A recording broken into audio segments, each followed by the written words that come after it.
Então, ela não vai fazer nada ligado à religião, nada ligado aí à assistência social, atividades típicas de Estado. Ok? Olha só.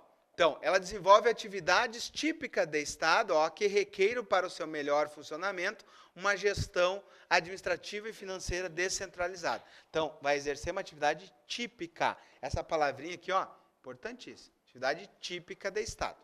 Certo? Olha só. O que mais que eu tenho que entender? Que essa autarquia, ela tem autonomia. Tem autonomia e ela tem personalidade. Ok? Olha só. Como ela faz parte das pessoas jurídicas de direito público, ela vai ter uma série de prerrogativas. Ó, as de direito público têm prerrogativas, né? Um conjunto de poderes. Vamos lembrar? Por exemplo, uma autarquia vai ter poder de polícia? Sim, vai ter poder de polícia. Professor, exemplo. Ficaria fácil nós ver. Olha só, dentro das autarquias, vou fazer uma setinha aqui, ó. Dentro das autarquias, existem os chamados conselhos de classe. Ok? Conselhos de classe. Conselho Federal de Medicina, Conselho Federal de Contabilidade, Conselho Federal de Administração, Conselho Federal de Fisioterapia, aí vai, né? Sei lá se tem de fisioterapia, tem? Alguém de fisioterapia aqui? Tá, olha só. Mas esse que eu falei, Conselho Federal de Contabilidade, tá? Olha só. O que é o Conselho Federal? Uma autarquia federal. Ok? O que essa autarquia federal faz? Fiscaliza quem? Os contadores. Certo? Tem poder de polícia para fiscalizar a profissão de contador? Sim. Ok? Inclusive, né, pode responder a questão ética e perder, né, a carteira de contador. E aí, e a OAB? Se encaixa aqui? Não. A OAB é sui generis, tá? Então, a OAB não entra aqui. Pelo entendimento do STF, a OAB ficou de fora. Tá? Por que a OAB ficou de fora? A OAB foi considerada sui generis. Porque ela tem poder de polícia para fiscalizar os advogados, mas ela não faz parte da administração. Tá? O STF ficou preocupado em não subordinar a OAB à administração pública. Ok? Porque a OAB, por exemplo, né, ela participou muito forte aí, né, do combate na época da ditadura militar. Então, não é o caso de colocar ela sob a égide do Estado. Tá? Então, a OAB ficou de fora da fiscalização, tá? Da questão de fazer parte aqui como uma autarquia. Então, os conselhos de classe são autarquias. Então, os conselhos de classe têm um grande poder. Qual é? O poder de fiscalizar, né, o poder de polícia. Outro poder que as autarquias têm, dentro das prerrogativas aqui, ó, ela tem, por exemplo, de não pagar, né, a imunidade tributária recíproca. Não paga imposto. Outra, por exemplo, prazos processuais em dobro. Outra, execução fiscal, né, através da lei de execuções fiscais. Tá? Então, ou, por exemplo, uma dívida, como é que ela paga? Através de precatórios. Tá? Os bens são protegidos. Então, tem uma série de prerrogativas que são diferentes, por exemplo, desse lado aqui, das de direito privado. Tá? Então, vamos embora. Então, por exemplo, aqui, ó, uma questão que nós vamos avançar, eu vou só pincelar agora, mas nós vamos avançar, é a questão seguinte, e a responsabilidade delas? É objetiva ou subjetiva? A responsabilidade das autarquias, nós vamos ver que é uma responsabilidade objetiva. Basta ser provado, então, ó, conduta, nexo e dano causal, ou tem uma responsabilidade objetiva. Fica de fora, então, o dolo e a culpa. Tá? Depois nós vamos entender melhor isso. Tá? Depois eu vou explicar, dentro desse mesmo esquema aqui, a responsabilidade. Vai ficar fácil da gente ver. Tá? Vamos embora. Olha só, uma característica importante. Dentro aqui, ó, como é que acontece a classificação dos servidores públicos aqui dentro? Como é que se dá a classificação dos agentes públicos? Da seguinte maneira, olha só, na administração direta e nas pessoas jurídicas de direito público aqui, ó, nós temos a presença de servidores estatutários. Então, nesse lado aqui, ó, onde há as prerrogativas para proteger os servidores no uso dos seus poderes, eles têm um estatuto. Tá? Então, por exemplo, aqui, ó, dentro da administração direta, eu tenho o Estatuto Geral do Estado, né? E eu tenho, por exemplo, dentro das categorias, o Estatuto do próprio DEAP. né? Tem um estatuto próprio dos agentes penitenciários e os agentes socioeducativos. Tem, por exemplo, o estatuto da Polícia Civil. Dos militares tem o estatuto da PM. Ok? Então, quem está desse lado aqui são chamados de servidores públicos estatutários. De duas categorias. Aqueles que ocupam um cargo efetivo ou aqueles que ocupam um cargo comissionado. Certo? Agora, desse lado aqui, ó, como há uma relação privada, desse lado aqui eu não preciso proteger poderes. Ok? Aqui não precisa proteger poderes do servidor. Então, aqui nós temos chamados empregados públicos. Estão entendendo? Porque aqui não tem poder de polícia. Então, aqui eu tenho um empregado público regido pela CLT. Né? Por exemplo, aqui, ó, dentro de uma sociedade de economia mista, nós temos, por exemplo, a Celesc, aqui no estado de Santa Catarina, né, responsável pela energia elétrica. Tá? Em âmbito federal, nós temos, por exemplo, a Petrobras. Nós temos aí uma empresa pública, por exemplo, os Correios. Como é que eu ingresso nessas instituições? Por concurso. Mas eu vou ser um estatutário, vou ser um servidor? Não. Eu vou ser um empregado público regido pela CLT. Ok? Então, essa classificação também ajuda para mim entender onde é que eu tenho servidor, onde é que eu tenho empregado público. Existe uma exceção que, quando a gente falar de agentes, eu vou contar. Existiu um período onde pôde haver um regime misto, mas foi uma exceção. Tá? Hoje a gente chama de regime jurídico único. Certo? Agora, essa classificaçãozinha é importante. Tá? Eu preciso entender como é que a autarquia se classifica. Tá? Nós temos ali, ó, em primeiro lugar, as autarquias comuns. O que é uma autarquia comum? Que não tem nada de bom. Né? Brincadeira. Ela não tem nada de especial. Tá? Ela é comum. Tá? Então, a autarquia comum é aquela que não tem nada de especial. Tá? Agora, em contrapartida, eu tenho aquelas que são especiais, que tem algo de diferente nelas.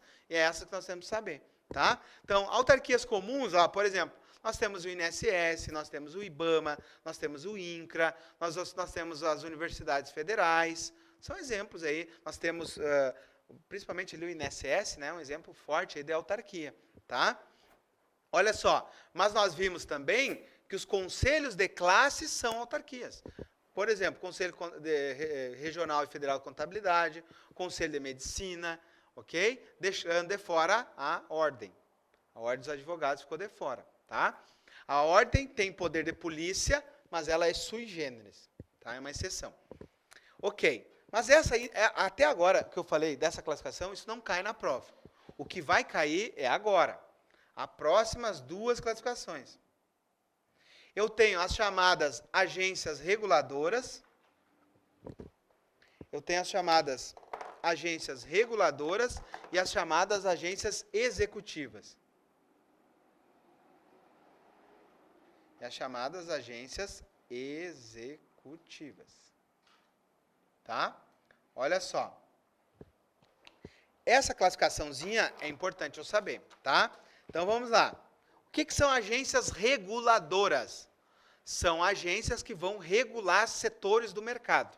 Tá? Olha só. Eu tenho as chamadas autarquias em regime especial. Então, quando na prova não vai vir, a FEPES não usa a palavra agência reguladora. Ela substitui, ela vem com a palavra agências, ela vem com a seguinte palavra, autarquias em regime especial.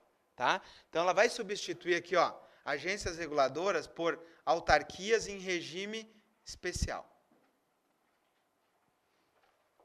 Tá? Então, as agências reguladoras são autarquias em regime especial. Por que um regime especial? Porque ela tem características diferentes das outras. Então, ela é especial. Tá? E qual a característica delas? Elas são agências, pessoal, que vão fiscalizar. E se eu vou fiscalizar alguém, eu não tenho que ter uma prerrogativa diferente? Se eu vou fiscalizar, eu não tenho que ter, né, as costas mais largas para aguentar o tranco? Sim. Então, olha só, as agências reguladoras, por exemplo, a Anatel, a Anvisa, a Ancine, né? A Anatel aí fiscaliza as comunicações, a Anvisa a saúde, a Ancine o cinema, a ANA as agências de águas, a NTT os transportes. Tá? Então, tem uma série de agências reguladoras. Essas agências reguladoras, elas fiscalizam os setores. Elas têm uma função importante de fiscalização. Tá? E quando eu vou fiscalizar, eu preciso ter poderes. E aí a lei fez o seguinte, ó, cada lei delas diz o seguinte, ó, os diretores, os dirigentes dessas agências reguladoras terão mandatos fixos. Para quê? Para que não fique trocando toda hora os gestores. Então, eles têm mandato fixo, tá? Significa que a partir do momento que o presidente nomeia eles, eles não podem sair de lá, a não ser que, por exemplo, eles peçam para sair ou que tenha acontecido algo muito grave. Ok? Daí tenha que exonerar eles. Mas, se não, eles têm o mandato fixo, tá? E outra característica dos dirigentes de uma agência reguladora dessas, que após eles saírem, eles ficam num período de quarentena, que eles não podem exercer a função por um tempo, porque eles têm muita informação privilegiada, tá? Então, imagine, por exemplo, o diretor lá de uma Anatel, ele sabe que vai determinada portaria, vai mudar lá o sistema de comunicação, ele tem essa informação privilegiada, ele tem que ficar um período de quarentena, tá? E durante esse período de quarentena, ele recebe uma remuneração. Então, ele fica afastado recebendo, tá? Dependendo de cada uma delas, que tem leis específicas, pode variar aí de 4 a 12 meses de período de quarentena. Já pensou? Vocês ficarem em casa 12 meses ganhando salário, né? Seria isso o período de quarentena. Mas com certeza esse dirigente, se fosse trabalhar, poderia ganhar até mais, né? Numa empresa aí que tem interesse naquilo que ele estava fiscalizando, tá? E as agências executivas, pessoal? Olha só, as agências executivas, eu só preciso saber uma coisinha. O que uma agência executiva faz? Ela assina um contrato de gestão.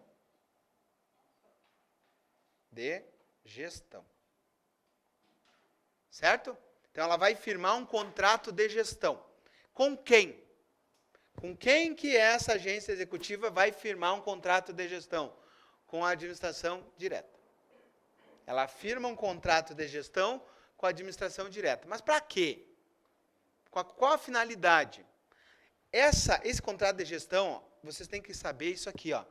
Qual é o princípio do LIMP que está relacionado ao contrato de gestão?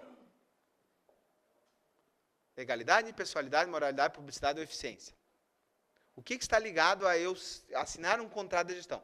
Tá, eu vou conceituar o contrato de gestão, depois vocês me dão a resposta.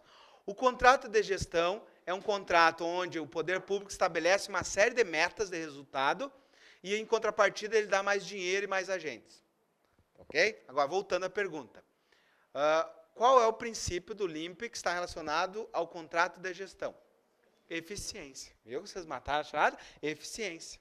Então, está relacionado, ó, ao princípio da eficiência. Então, por quê? Porque eu estabeleço uma série de metas, em contrapartida eu ganho dinheiro a mais. Tá? Então, isso que é o contrato de gestão. Olha só, vamos adiante. A próxima classificação que nós temos que fazer são as chamadas fundações. Tá? As fundações, eu já descobri que as fundações que a Constituição fala são as fundações de direito público. Ok?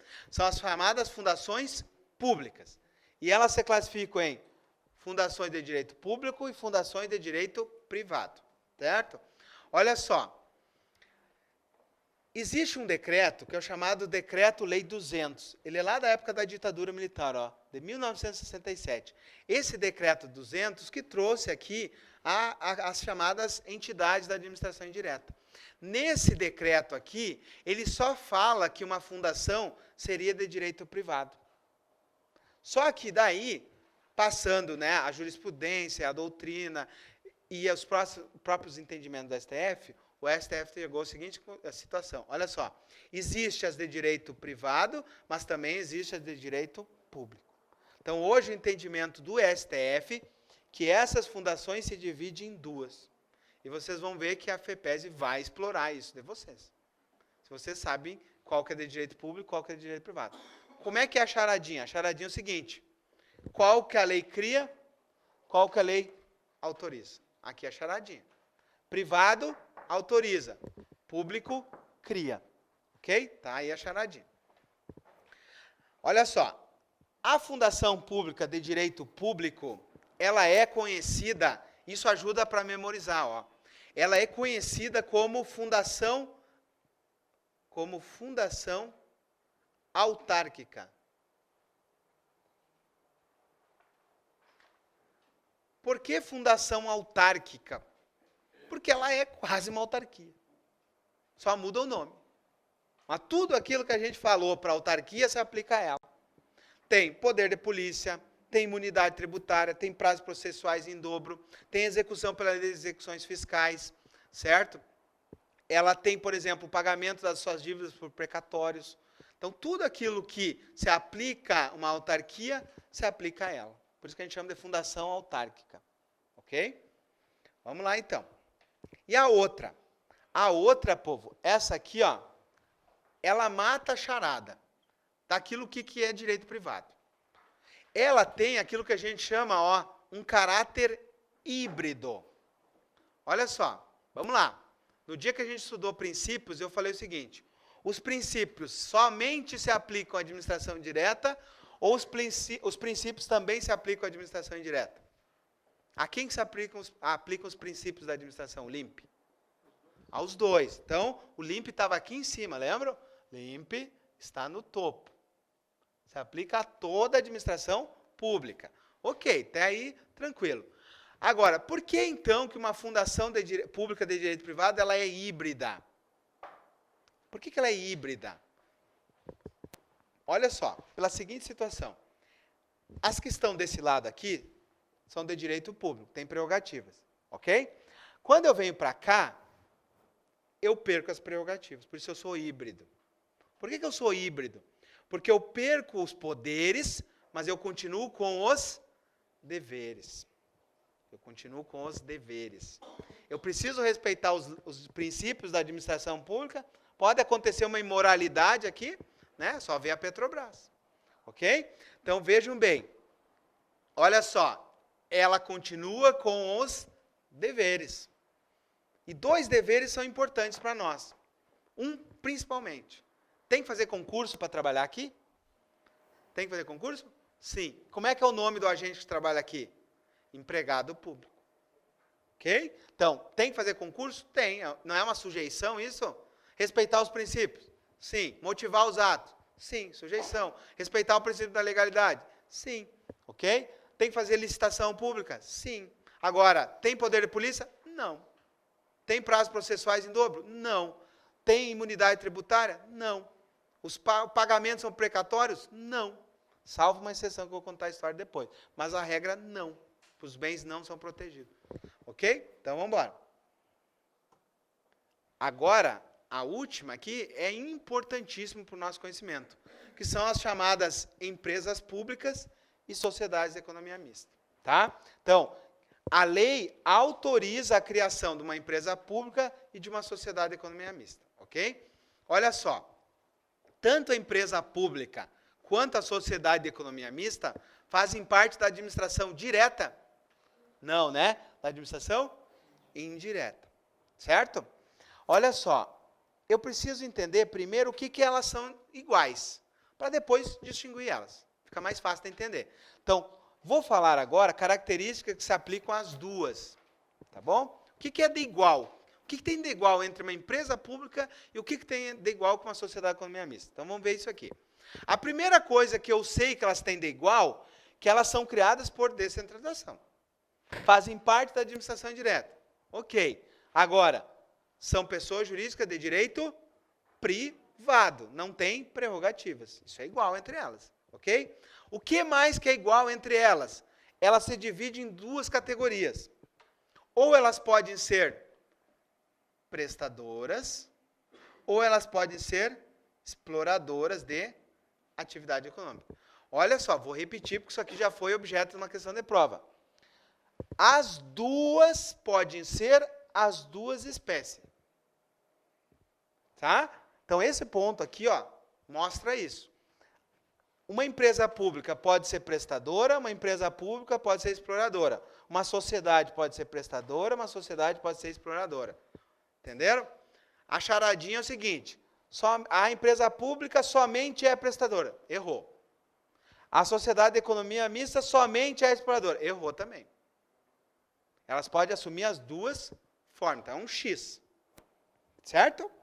Beleza. Vamos lá, então. Elas têm o chamado regime híbrido. Mesma coisa dessa outra. Por que regime híbrido? Tem que fazer concurso público? Tem que licitar? Sim. Tem que motivar os atos? Sim. Tem que prestar conta? Sim. Ok? Então, regime híbrido. Agora, tem poderes? Não. Tem poderes especiais? Não. Não tem poder de polícia, certo? Não, uma série de situações. Não tem prazos processuais em dobro. Então, vamos lá. Continuando, então. Tem que licitar? Tem que licitar. Olha só. Elas podem ser, então, né, prestadoras ou exploradoras. Isso aqui tem que ficar bem claro para mim, tá? Outra coisa que vai distinguir elas, que ainda nós não estudamos, mas nós vamos estudar, é a questão da responsabilidade, certo? Aí a responsabilidade, ela está lá no artigo 37, parágrafo 6º, né? Eu vou falar agora, vocês já procurem aí, artigo 37, parágrafo 6º da Constituição. Não é o momento do estudo ainda, mas eu preciso encaixar esse assunto aqui, vocês têm que entender, tá? Vamos lá, pega aí o artigo 37, parágrafo 6º. Fechou? Olha só, ele diz assim, ó. Olha só, olhem para mim aqui, ó. As pessoas jurídicas de direito público, olha só, as pessoas jurídicas de direito público e as pessoas jurídicas de direito privado, prestadoras de serviço público, responderão pelos atos que os seus agentes, nessa qualidade, causarem a terceiro, né, garantido o direito de regresso contra o agente em caso de dolo ou culpa. Professor, não entendi nada. Ó, as pessoas jurídicas de direito público, tá? Então, quem que são? Administração direta, autarquias e fundações, aqui, tá? As pessoas jurídicas de direito público e as pessoas jurídicas de direito privado, prestadoras de serviço público, olha o particular entrando aqui, ó, prestadoras de serviço público, responderão pelos atos seus agentes causarem a terceiro. Nessa qualidade, causarem a terceiro. O que é isso? É a chamada responsabilidade objetiva. Então, quem ficou de fora? Ficou só uma de fora, não ficou? Ficou essa aqui. Essa aqui, povo, que explora atividade econômica, qual é a responsabilidade dela? Responsabilidade subjetiva.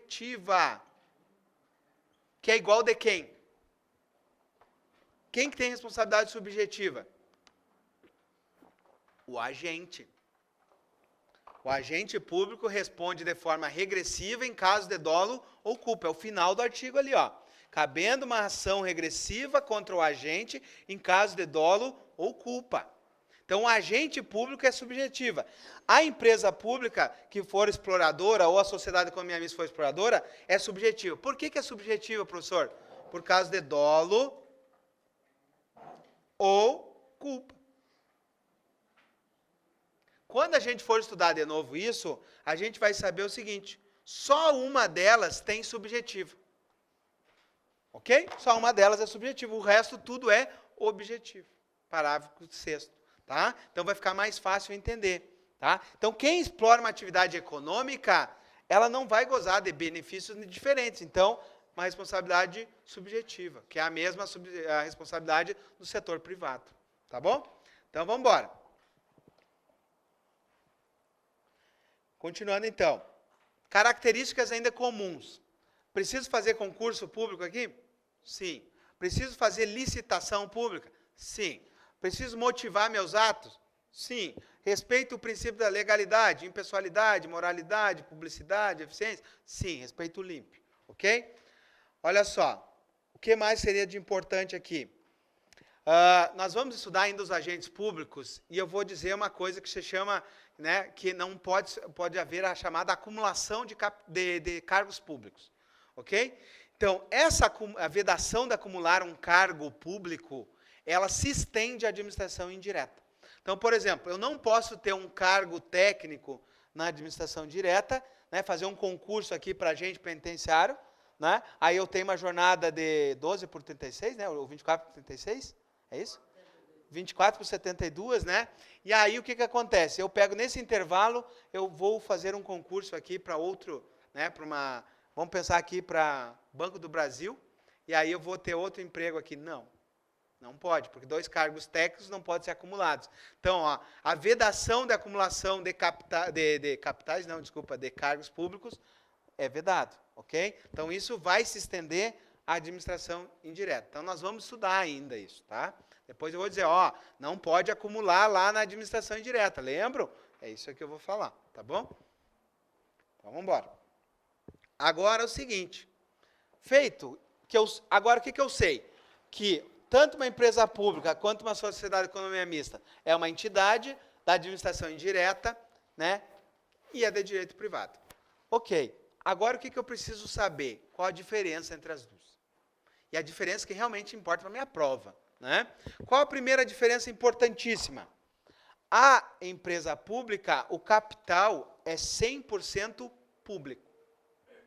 O que significa isso? Que é 100% público. Mas poderia, por exemplo, a União deter 60% e o Estado 40%. Continua sendo público? Sim. Ok? Mas é público. Agora, outra característica que elas têm que não é muito cobrada em prova, tá?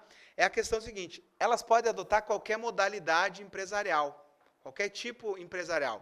Ela pode ser uma sociedade em nome coletivo, ela pode ser uma limitada, ela pode ser uma SA. Então, essa questão não é muito forte, mas aqui embaixo vai ser forte, tá? E a terceira característica importante, que a empresa pública, né, ela tem o foro federal. Então, se for uma empresa pública federal, onde é que é julgada as causas dela? Na Justiça Federal. Tá? Então, por exemplo, se for a Caixa Econômica Federal, aonde eu vou julgar as causas? Na Justiça Federal. E se for uma empresa pública do Estado de Santa Catarina, aonde? Justiça Estadual. Certo? Então, se for uma empresa pública federal, as causas são julgadas na Justiça Federal. Só que não é aí a charadinha. A charadinha não está aqui. A charadinha está embaixo. A charadinha está agora. O que é uma sociedade de economia mista? O nome já diz aqui, ó. Por que misto? Porque o capital é misto. Público e privado. Por exemplo, vocês não podem ter ações do Banco do Brasil? Da Caixa? Da Caixa não, né? Porque a Caixa é empresa pública. Mas dos Correios também não. Da Petrobras? Sim. Ok? Da Casan e da Celesc? Sim. Tá? Então, empresas públicas, eu não posso ter capital privado. Mas sociedades de economia mista, sim. Tá? Então, sociedade de economia mista significa que o capital é misto entre o público e o privado. Mas tem uma característica importante. Quem detém a maioria do capital? Votante. Poder público. O poder público continua com o poder na mão. Tá bom? Depois nós vamos estudar a Constituição do Estado de Santa Catarina. Nós vamos ver lá que o Estado detém a maioria do capital da Casan e da Celesc. Ok? Está numa emenda constitucional lá.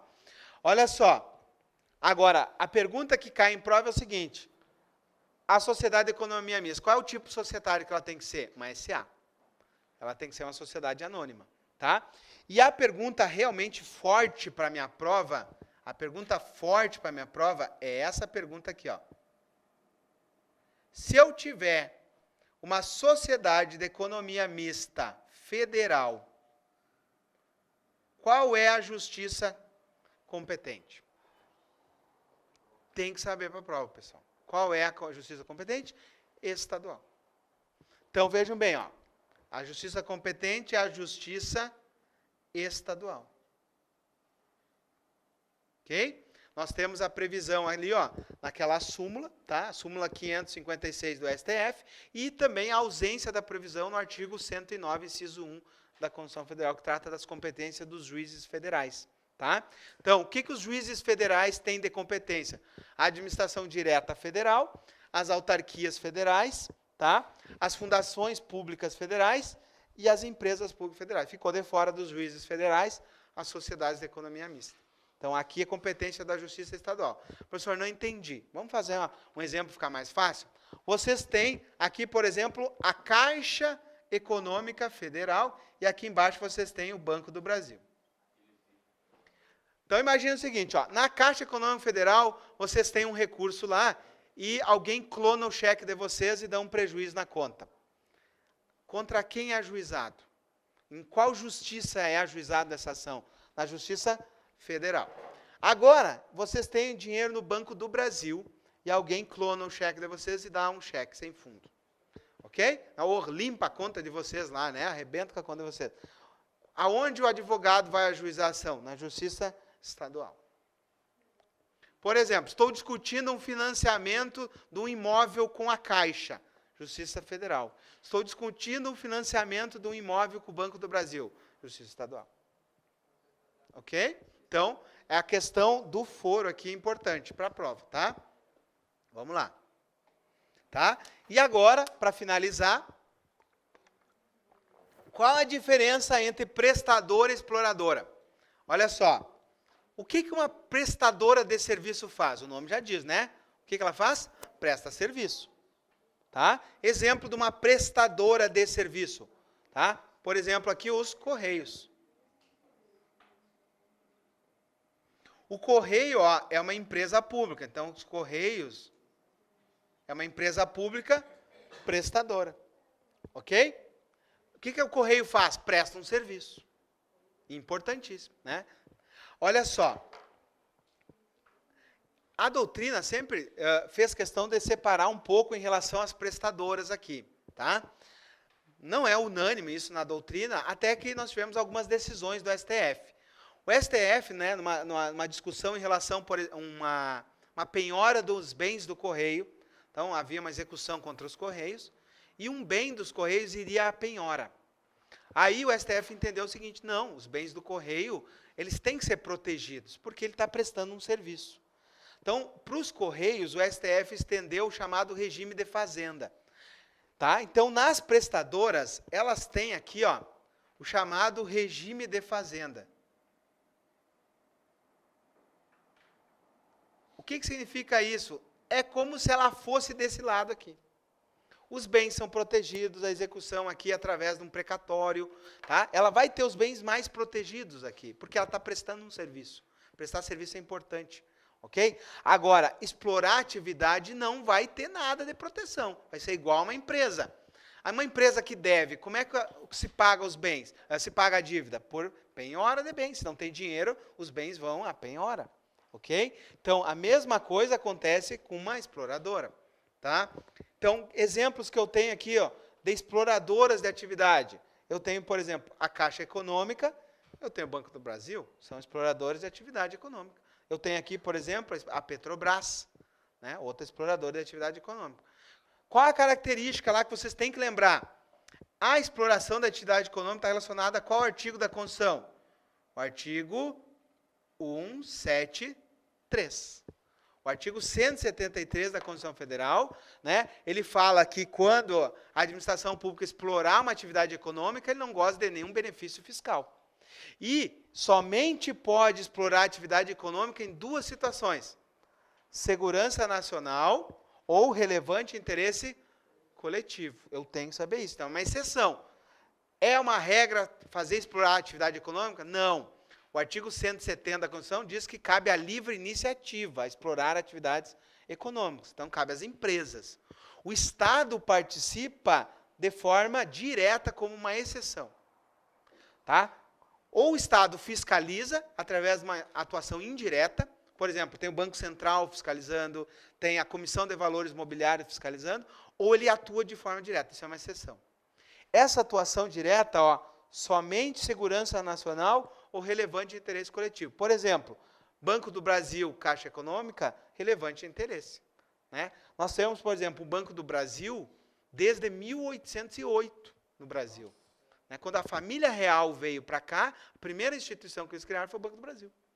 Ok? Então, é uma instituição de relevante interesse coletivo. Tá? Então, uma exceção. O Estado explorar uma atividade econômica é uma grande exceção, e eu tenho que saber. Então, o que eu tenho que saber? Que são questões, às vezes, objeto de prova. Que eu só tenho duas possibilidades, e que quando for explorar a atividade, a responsabilidade é subjetiva. Tá? Então, fechou. Aqui eu botei para vocês lerem, ó, o julgamento dos Correios, né, onde um bem dos Correios iria à penhora, e o STF entendeu que tinha que proteger os bens do Correio. Já houve decisões também em relação à Infraero, que também seria aqui uma prestadora de serviço, e também já teve em relação à Casa da Moeda, que também faz parte aqui de uma prestadora. Tá? Então, já se estendeu tanto a Infraero quanto a Casa da Moeda. Tá? Só para você saber. Certo? Olha só, nós temos uma última categoria de entidades aqui embaixo, tá? Olha só. O artigo 37, parágrafos, inciso 19, falava autarquia, empresa pública, sociedade de economia mista e fundação, certo? Só que vejam bem, existe mais uma aqui. Só que eu vou fazer um risco. Por quê?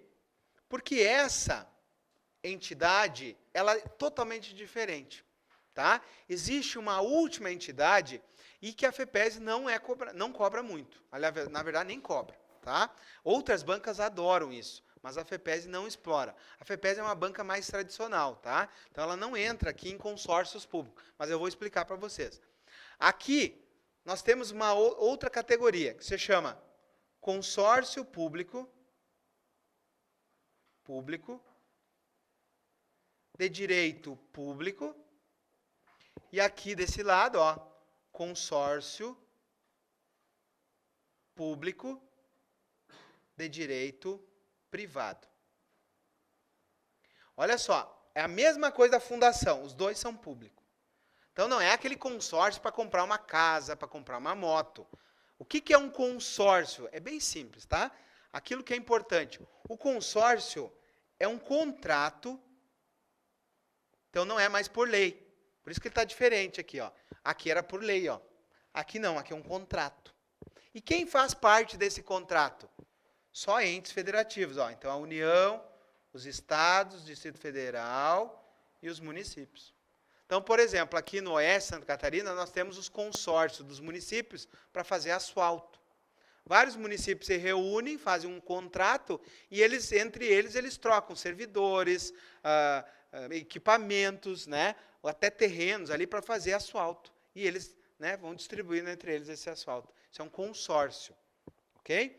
Existe o consórcio de direito público e o consórcio de direito privado. Ambos são criados por contrato e fazem parte de entidades, tá? Só que é uma distinção, que um é híbrido e o outro não, tá? Um é de direito público, com prerrogativas, né, com status de autarquia.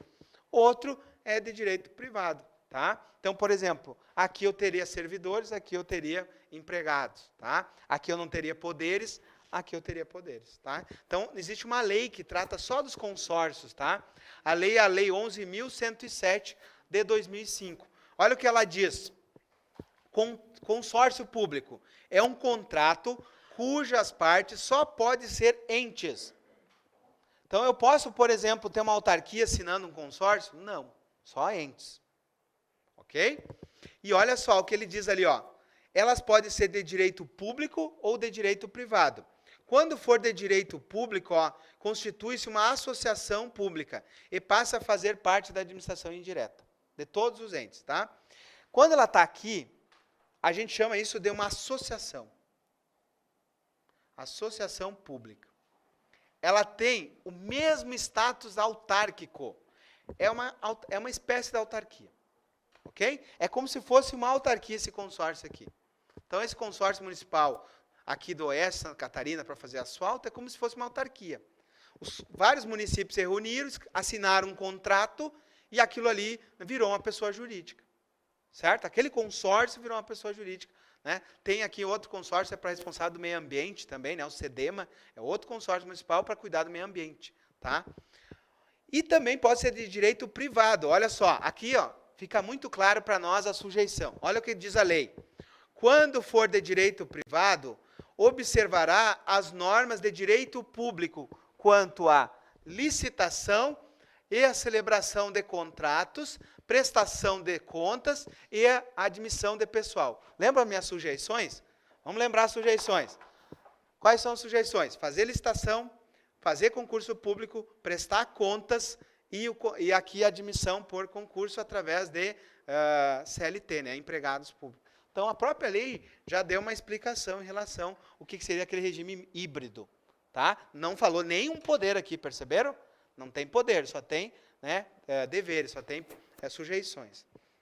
Para consórcio público, só isso. Eu acredito assim, ó, nunca caiu, né? Mas se fosse cair, a pergunta seria o seguinte: pode ter de direito público, direito privado? Sim. Quem faz parte? Entidades. Somente os entes federativos, desculpa, entes federativos. Certo? Então, em vez de botar aqui, ó, escrevo entes, né? Lembro disso, né? É os entes federativos.